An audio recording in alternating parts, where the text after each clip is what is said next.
Mga kapuso, anay Presidente Rodrigo Duterte nagabot na sa The Hague, the Netherlands, kung sa diin iniya magapangatubang sa panumbungon nga crimes against humanity. Si Julius Bilacaol nakatuto. Nagabot ang eroplano kung sa diin sakay si anay Presidente Rodrigo Duterte sa Rotterdam The Hague Airport alas 11:54 kagabi oras sa Pilipinas. Kasunod sini, ginpasulod na sa The Hague Penitentiary Institution ang anay Presidente. Diri siya igakustodiya samtang ginahulat ang pagsugod sa nga trial sa panumbungon nga crimes against humanity sa International Criminal Court. Ang video sa pag-turnover kay Duterte sa ICC ang ginpakita sa isa ka source sa GMA Integrated News. Sa video sa Reuters, ginpakita ang hulot kung sa diin magatiner ang anay Presidente. Makita diri ang isa ka single bed, cabinet, sink, kag kaugalingon nga kubeta. Gintawag naman sa isa ka ICC prosecutor nga importante nga tion ang pag-aresto kay Duterte para sa mga ginaalgar biktima sang war on drugs.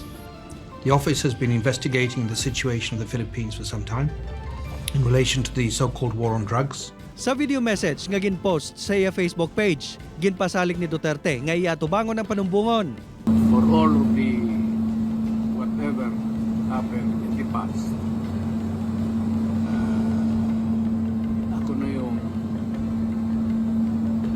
nag-front sa ating law enforcement pati military.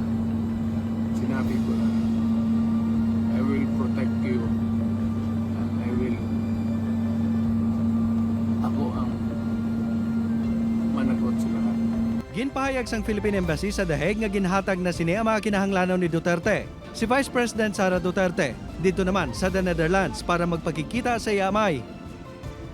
Samtang kadungan sa pag-abot sang anay Presidente sa The Hague, may mga grupo sa mga Filipino nga nagtipon.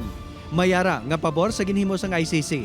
Ang iba naman, nagpakita sa suporta sa anay Presidente, dala panawagan nga ibalik sa pungsod.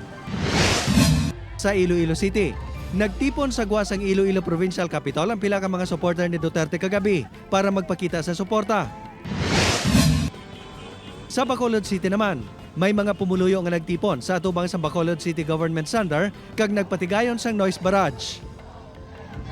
Julius Bilacaol, 1 Western Visayas.